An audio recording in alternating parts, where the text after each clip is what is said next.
Entré a mi propio apartamento y encontré a mi hijo mostrándolo a un agente inmobiliario, como si ya estuviera muerta. Su esposa sonrió y dijo que era perfecto para la habitación del bebé. Luego Adam se volvió hacia mí, tan tranquilo como siempre, y dijo, de todos modos, vas a morir pronto, mamá. ¿Por qué no nos lo das ahora? Ahí fue cuando supe que no planeaban esperar. Planeaban borrarme. Pero lo que no sabían era que ya había comenzado a borrarlos de mi testamento, de mis cuentas, de mi vida. Y para cuando se dieran cuenta de lo que había hecho, yo ya me había ido. Antes de empezar, asegúrate de darle like a este video y presionar ese botón de suscripción para que nunca te pierdas una historia como esta. También comenta desde dónde nos ves. Gracias. Mi nombre es Adalena Whitaker. Tengo 72 años y el martes pasado entré a mi propio apartamento y me di cuenta de que mi hijo ya me había enterrado en su mente. Acababa de regresar de mi caminata matutina habitual, la que hago todos los días alrededor de la manzana con una taza de té en la mano y una bufanda atada sobre mis rulos, igual que lo he hecho durante años, cuando empujé la puerta de entrada y escuché voces que no pertenecían. Al principio, pensé que tal vez Adam había pasado a verme, lo cual rara vez hace ya, a menos que Tiffany lo presione. Pero luego escuché su voz, también, toda melosa y brillante, resonando en mi sala como si fuera suya. Y aquí está la cocina, dijo. Dijiste que la luz del sol es genial para mostrar, ¿verdad? Me quedé congelada en la entrada, la bolsa de compras deslizándose un poco de mi brazo, y luego los vi, Adam en una de sus camisas de botones rígidas, y Tiffany con sus uñas falsas envueltas alrededor de un vaso de Starbucks, guiando a una mujer sonriente en tacones por mi apartamento como si estuvieran en HGTV. No me moví. No dije nada. Solo miré. Tiffany abrió el gabinete debajo de mi fregadero sin preguntar. Adam señaló hacia la pared donde aún tenía colgado el foto militar de mi difunto esposo. Toda esta sección podría quitarse, dijo, asintiendo como si ya hubiera hecho la demolición en su cabeza. Finalmente, el agente inmobiliario preguntó, ¿y tu mamá está de acuerdo con el momento? Y fue entonces cuando Adam miró y me vio de pie allí, todavía sosteniendo la maldita leche, y ni siquiera se inmutó. Mamá, dijo, como si recién se diera cuenta de que existía. Iba a decirte, pero vamos, sé honesto. Vas a morir pronto. Has tenido una buena vida, ¿verdad? Juro que no sentí mi cuerpo en ese momento, como si mi alma hubiera salido y estuviera mirando desde el otro lado de la habitación. Tiffany parecía un poco incómoda, pero no lo suficiente como para dejar de asentir. Simplemente tiene sentido, añadió. No tienes escaleras. Gran iluminación, y realmente necesitamos un espacio para el bebé. No hay bebé. Ni siquiera hay un embarazo todavía. Solo un tablero de Pinterest y una desesperación por jugar a la casita. Recuerdo haber dejado las compras y caminar hacia mi silla. Nadie dejó de hablar. Nadie preguntó si estaba bien. Adam seguía caminando de un lado a otro, gesticulando hacia las paredes, mientras Tiffany le decía al agente inmobiliario que lo tendrían limpio en un mes, tal vez antes, si yo cooperaba. Cooperar como si fuera una ocupante en mi propia vida. No sé cuánto tiempo estuve sentada allí, pero eventualmente todos se fueron, charlando por el pasillo sobre muestras de pintura. Cuando la puerta se cerró detrás de ellos, simplemente miré la esquina abollada de la mesa de café, la que Adam dañó cuando tenía 6 años, pretendiendo ser Batman. Esa noche, serví un vaso de vino tinto, apagué todas las luces y me senté en la oscuridad. Mi corazón no estaba roto. Era algo más profundo, una cosa tranquila y silenciosa. Me di cuenta de que nunca había sido realmente vista. Era una conveniencia, un escalón. Y ahora que pensaban que no tenían nada más que dar, estaban listos para borrarme. Esa fue la noche en que dejé de tener miedo a morir. Esa fue la noche en que comencé a planear. A la mañana siguiente, me desperté a las 6, como siempre, hice mi café, alimenté al gato y me senté en la mesa de la cocina, mirando el lugar donde Tiffany había estado, sosteniendo su café caro como si ya se hubiera mudado. Ya no estaba triste. Sentía algo más. Firme, frío, enfocado. Sabía que tenía que protegerme, no solo emocionalmente, sino legalmente, porque si eran lo suficientemente audaces como para llevar a un agente inmobiliario a mi casa mientras yo aún vivía allí, entonces eran capaces de algo mucho peor. Así que busqué en mi cajón de viejos electrónicos hasta que encontré la pequeña grabadora de voz que Adam me compró hace años cuando dije que podría empezar a escribir un libro. La cargué, la probé, y la próxima vez que Adam vino, me aseguré de que estuviera grabando dentro de mi bolso, medio cerrado en el suelo cerca del sofá. Ni siquiera llamó cuando entró. Simplemente entró como si ya estuviera en el contrato de arrendamiento. Tiffany lo seguía con su nuevo corte de pelo brillante y una sonrisa falsa que debió haber practicado frente al espejo. Solo queremos ayudarte, mamá, dijo Adam. Como si esa frase debiera absolverlo de todo. No es seguro que vivas sola. ¿Y si te caes? ¿Y si olvidas la estufa? Le pregunté si recordaba la última vez que olvidé algo. No respondió.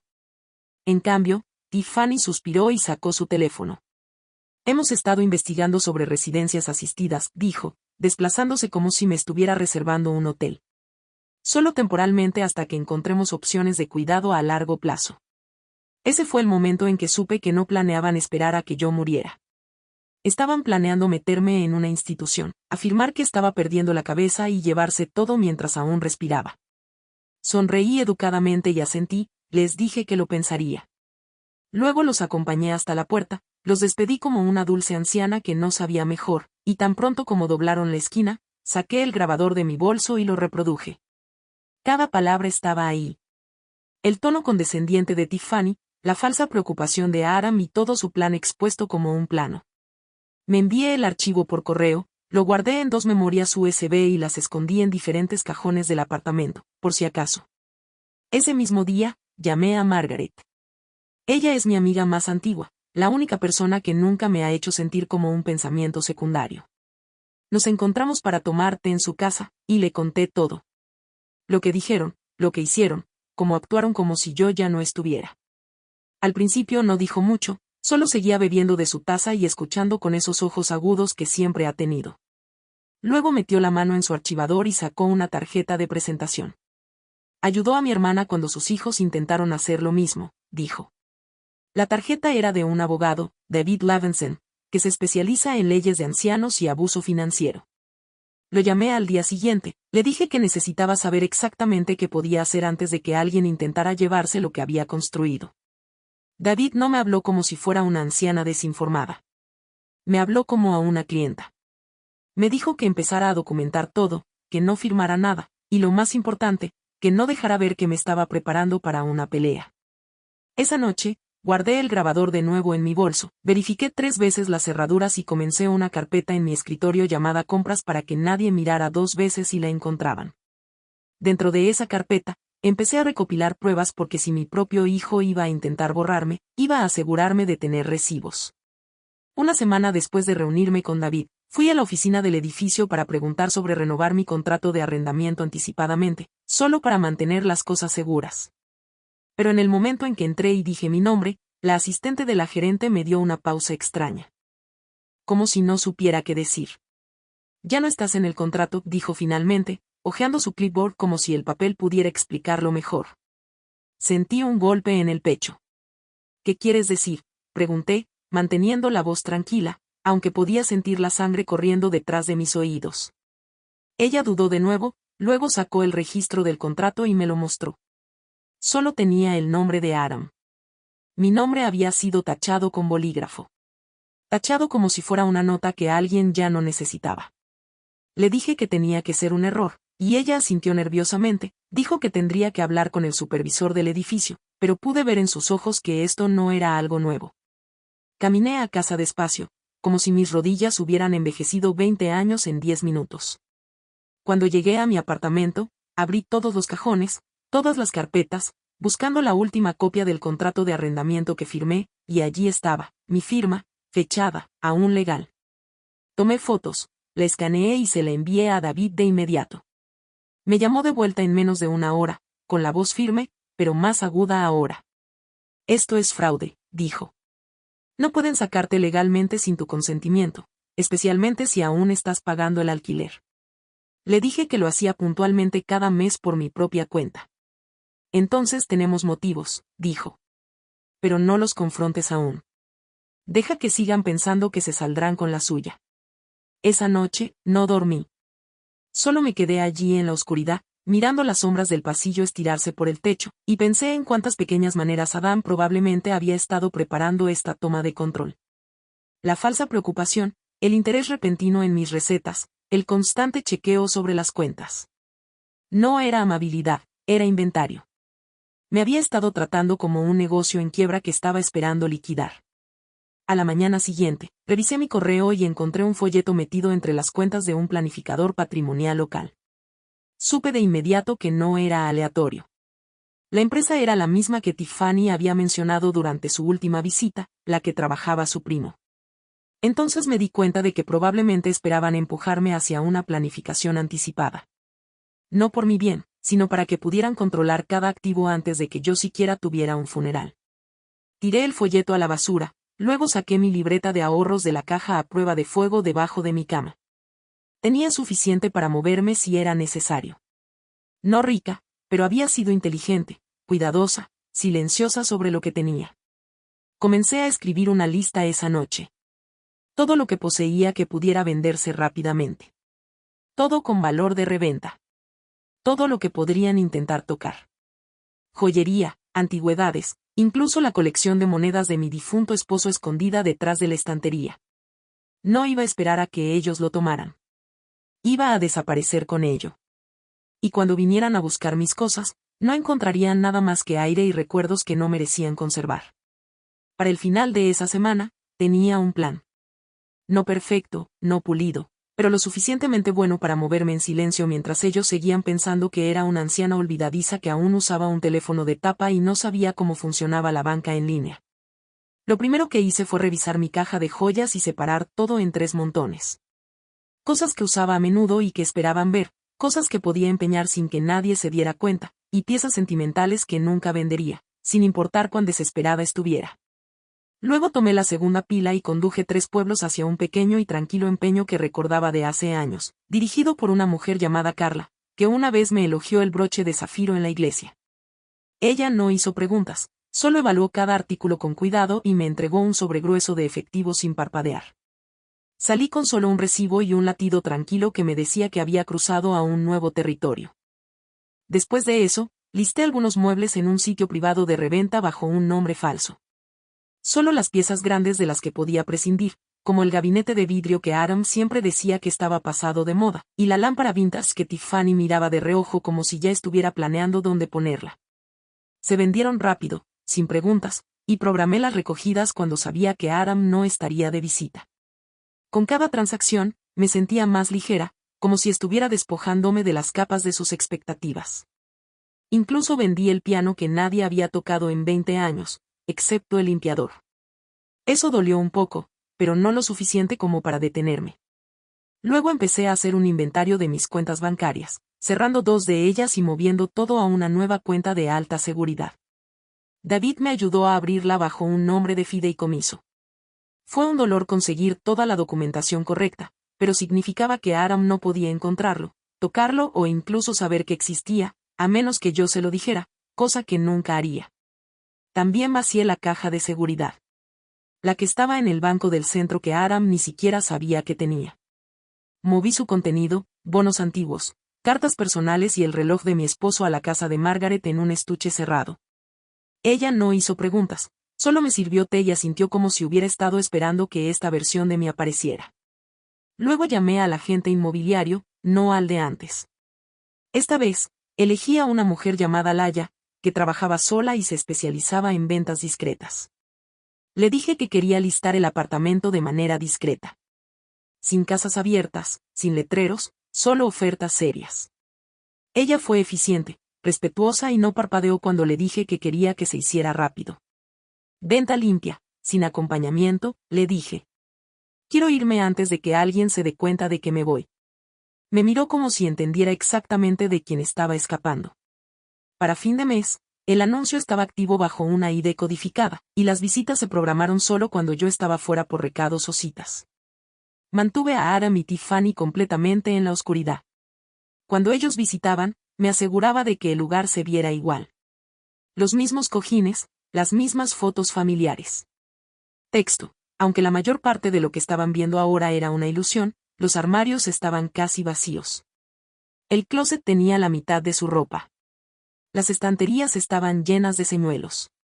No se dieron cuenta. Nunca notaban nada a menos que les beneficiara. Lo que no entendían era que el apartamento en el que estaban no era mío ya. No emocionalmente, no espiritualmente, y pronto, no legalmente. Yo ya me había ido. Solo estaban hablando con un fantasma en una silla familiar. Acababa de terminar de finalizar el contrato de venta cuando Margaret me llamó y me pidió que pasara de nuevo a tomar té, su voz baja y diferente, como si estuviera guardando algo. Y cuando llegué, pude ver que había estado sentada con lo que sea.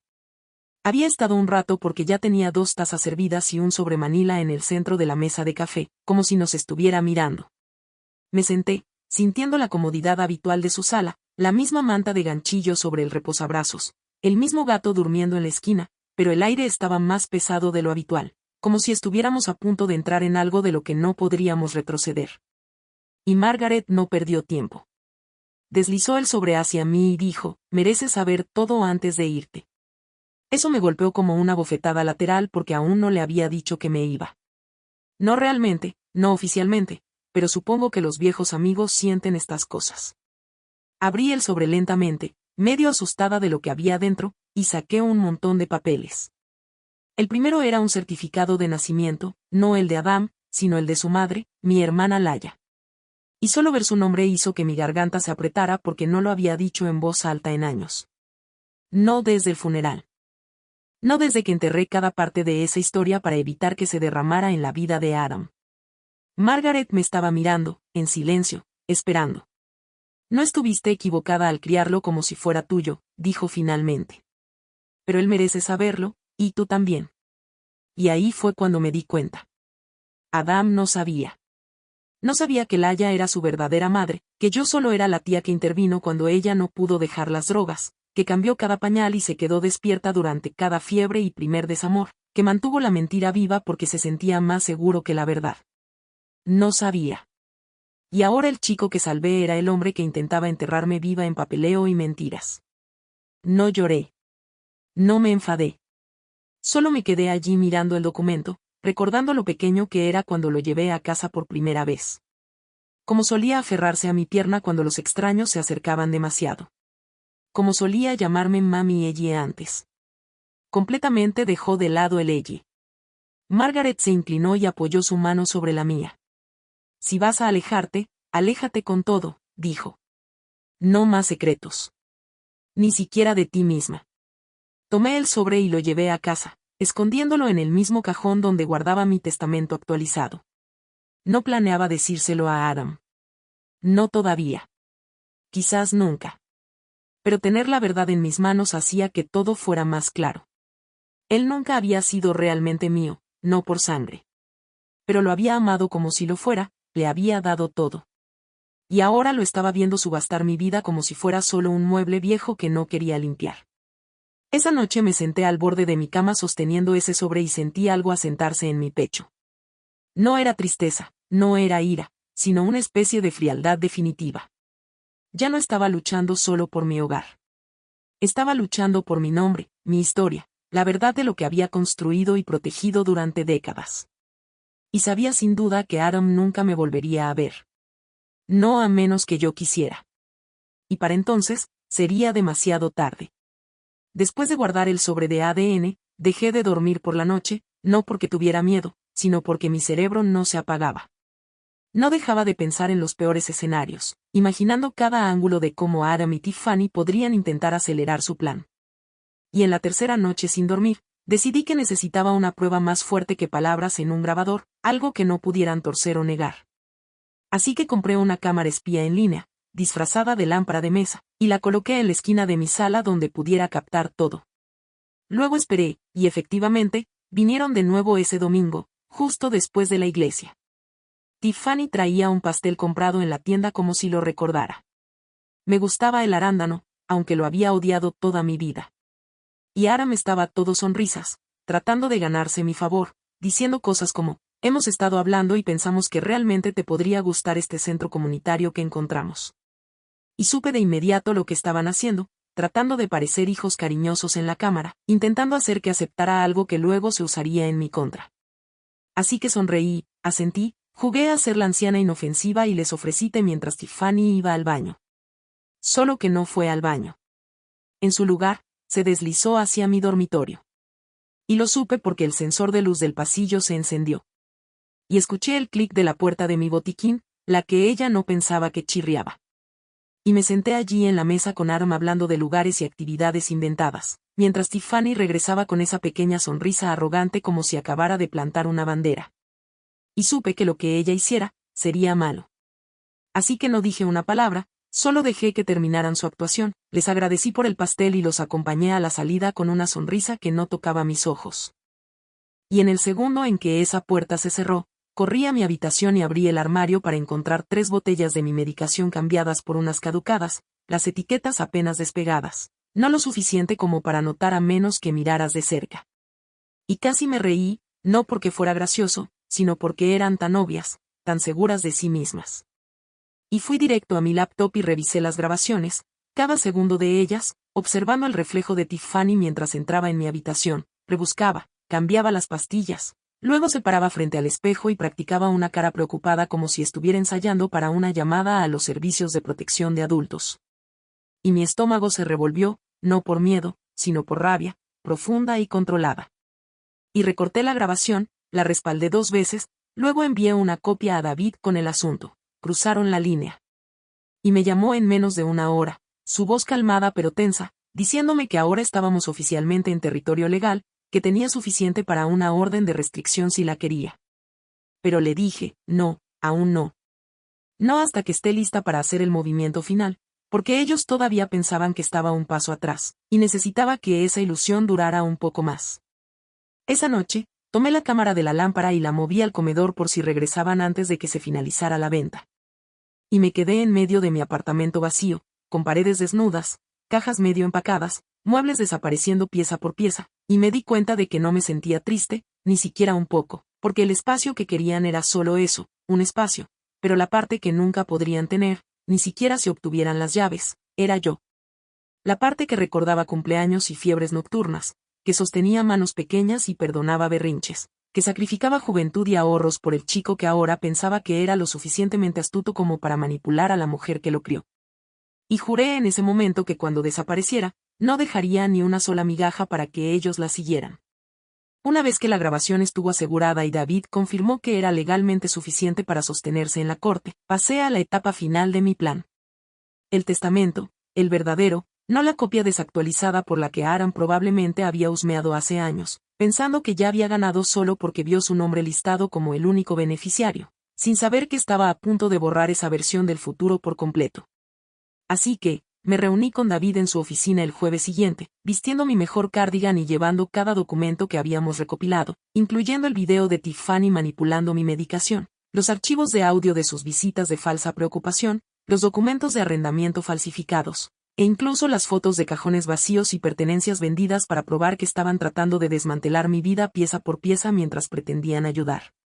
Y cuando David me preguntó qué quería hacer con el testamento, no dudé. Le dije que excluyera a Aram por completo. Sin advertencia, sin explicación, ni siquiera $1.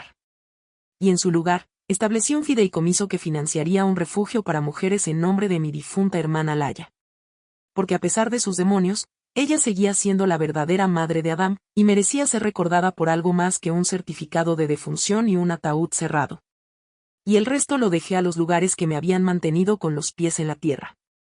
Mi iglesia, la escuela donde enseñé durante 30 años, y a Margaret, que nunca me trató como una carga, incluso cuando aparecí en su puerta, temblando y asustada. Y mientras David escribía las cláusulas finales, sentí algo dentro de mí asentarse, como si una puerta se hubiera cerrado para siempre. Porque esto no era solo un papeleo. Era mi voz en un registro diciendo, veo lo que hiciste, y no puedes ganar. Y después de firmarlo, lo guardamos en su gabinete a prueba de fuego. Luego hicimos 3 copias, una para él, una para mí, y un sobresellado que le dije que enviara solo cuando yo diera la señal. Y mientras salía de esa oficina hacia la luz del sol, me sentí más ligera, como si hubiera salido de una versión de mi vida que había estado secuestrada por la culpa y el deber, y hubiera entrado en una donde finalmente se me permitía ponerme a mí misma primero. Y el momento no podría haber sido más perfecto porque el apartamento se cerró 2 días después. El comprador pagó en su totalidad, sin preguntas, y transferí el dinero directamente a la cuenta del fideicomiso sin ningún vínculo rastreable con Adam, ni siquiera una dirección de correo compartida. Y para cuando él vino a tocar la puerta ese domingo con Tiffany aferrada a su brazo y una sonrisa forzada en su rostro, ya estaba empacada. Mis llaves en mi bolso, un teléfono prepago en mi bolsillo, y lo único que dejé atrás fue una nota escrita a mano pegada en el interior del gabinete de la cocina. Me lloraste antes de que muriera. Ahora vive con ello. Y para cuando se dieron cuenta de lo que había hecho, ya estaba a 3 estados de distancia, tomando café en el balcón de un modesto apartamento de una habitación que había alquilado bajo mi apellido de soltera, rodeada de vecinos que no conocían mi pasado, que solo me veían como otra mujer tranquila comenzando de nuevo. Y por primera vez en décadas, dormí toda la noche con la ventana abierta. Sin pastillas, sin miedo, sin nadie esperando para llevarse lo que era mío. Solo tomaron 2 semanas antes de que la paz se rompiera por un grueso sobre blanco metido en mi nuevo buzón. Sin dirección de retorno, pero no necesitaba una porque el nombre estampado en la parte superior, Whitaker contra Whitaker, me decía todo lo que necesitaba saber. Y cuando lo abrí, mis manos no temblaron. No porque no estuviera furiosa, sino porque esperaba exactamente este berrinche en el momento en que Adam se dio cuenta de que lo habían excluido del testamento y lo habían superado en cada paso. Y, efectivamente, era una demanda que alegaba angustia emocional, sabotaje financiero y un intento patético de pintarme como mentalmente inestable, el tipo de mujer que había sido manipulada por partes externas, es decir, David y Margaret, y que había sido coaccionada para hacer cambios que no reflejaban mis verdaderos deseos, lo cual habría sido risible si no fuera tan transparente. Pero lo que realmente me hizo hervir la sangre fue la parte donde Tiffany incluyó una declaración escrita que afirmaba: tuve episodios frecuentes de paranoia, citando la lámpara de cámara oculta como prueba de que había estado espiando a los miembros de la familia por un miedo irracional. Completamente omitiendo la parte en la que ella estaba manipulando medicamentos y construyendo un caso para que me internaran. Y lo peor era que podía imaginar la forma arrogante en que probablemente firmó ese documento.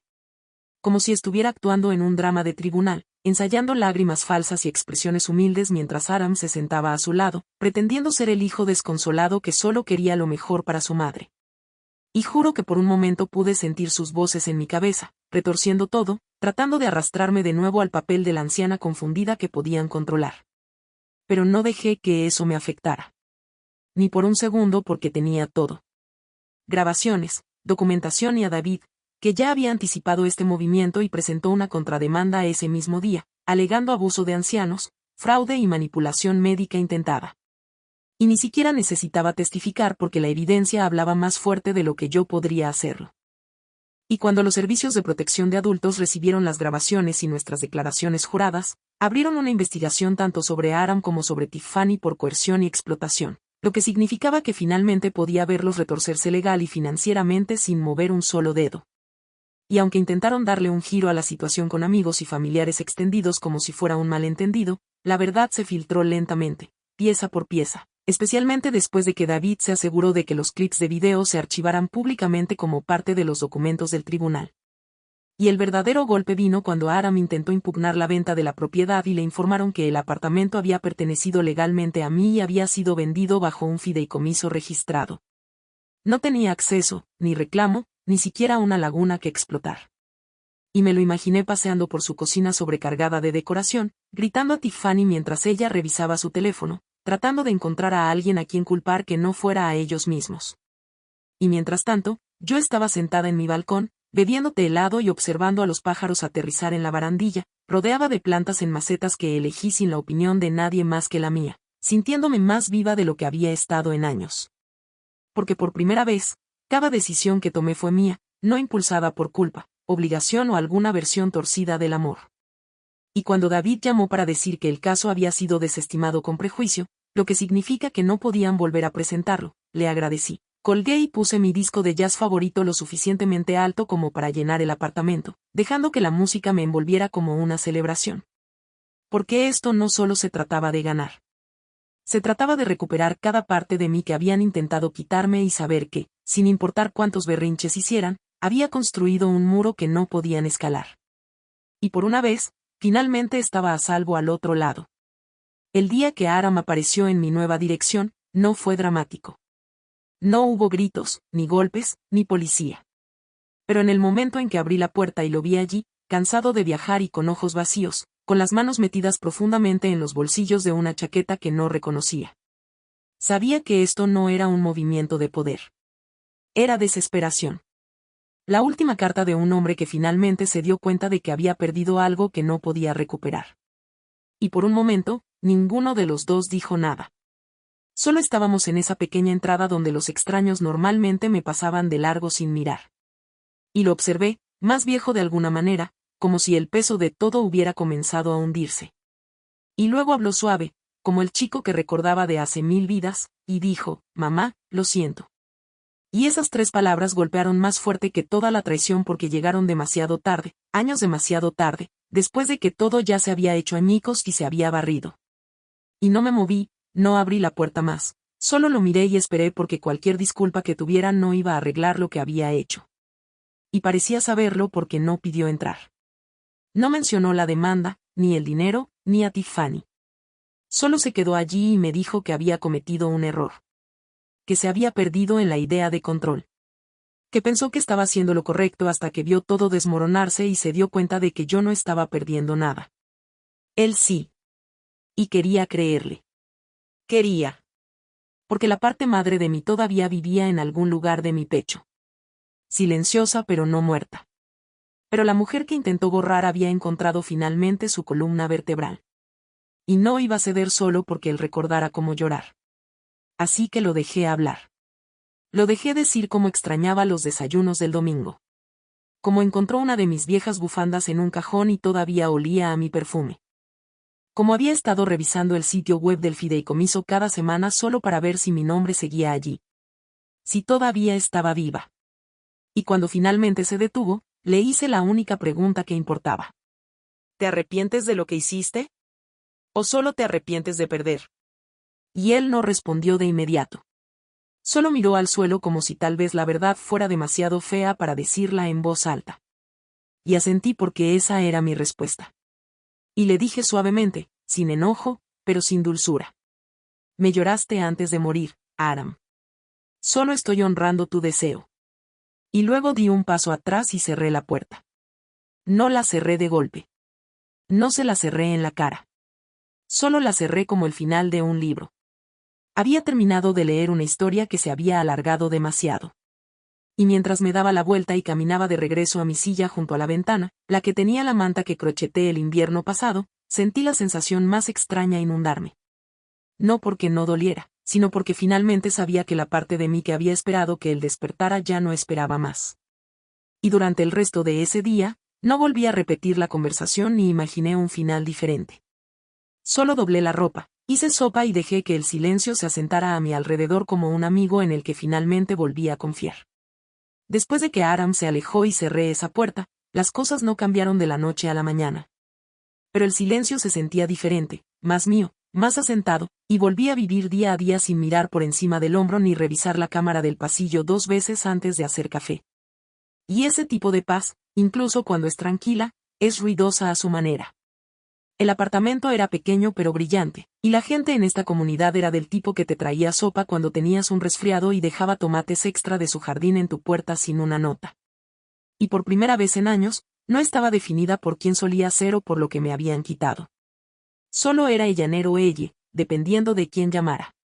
Tenía un cuaderno junto a mi mesita de noche, y poco a poco, sin pensarlo mucho al principio, empecé a escribir todo.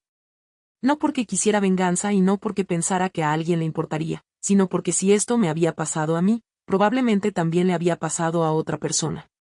Y tal vez si lo leían, sabrían que no estaban perdiendo la cabeza. No lo llamé una historia. Solo lo llamé notas. Y cuando terminé, lo escribí en la computadora y lo envié por correo a un boletín de mujeres local que encontré a través de una amiga en nuestro club de lectura. Publican ensayos y experiencias de vida reales, anónimas si se solicita, y no esperaba mucho. Pero un mes después, recibí un correo electrónico de la editora diciendo que se había compartido más de 100 veces, principalmente reenviado entre iglesias, grupos de jubilados y un par de foros de derecho para ancianos. Sin foco de atención, sin publicación viral, solo un compartir lento y silencioso, y eso fue suficiente. Unas semanas después de eso, uno de los asistentes en nuestro centro mencionó la historia de pasada. Dijo que leyó algo que le recordó a su abuela, y solo asentí. Ni siquiera Margaret lo sabía hasta que se lo conté mientras tomábamos café, y solo sonrió, sacudió la cabeza y dijo, claro que lo hiciste. No puse mi nombre en ello. No quería. No se trataba de mí. Se trataba de la advertencia. Porque este tipo de cosas no suceden de una vez. Suceden en partes. A través de la cortesía, a través de la presión, a través de sonrisas que ocultan papeleo. Aram nunca volvió a contactarme después de esa visita. Tiffany tampoco. No sé si alguna vez lo leyeron. Y, honestamente, no necesito saberlo. Lo que importa es que la historia está ahí afuera ahora, exactamente como sucedió. Y si alguien se reconoce en ella, tal vez les ayude a hacer una pequeña cosa diferente. Ocultar esa cuenta, guardar ese recibo, confiar en su instinto antes de que alguien les diga que están imaginando cosas. Por eso lo compartí. Por eso estoy aquí. Y si estás escuchando esto ahora, si has llegado hasta aquí, entonces supongo que funcionó. Me mantuve viva y no obtuvieron lo que vinieron a buscar. Ni mi apartamento, ni mi dinero, y seguro que no mi silencio.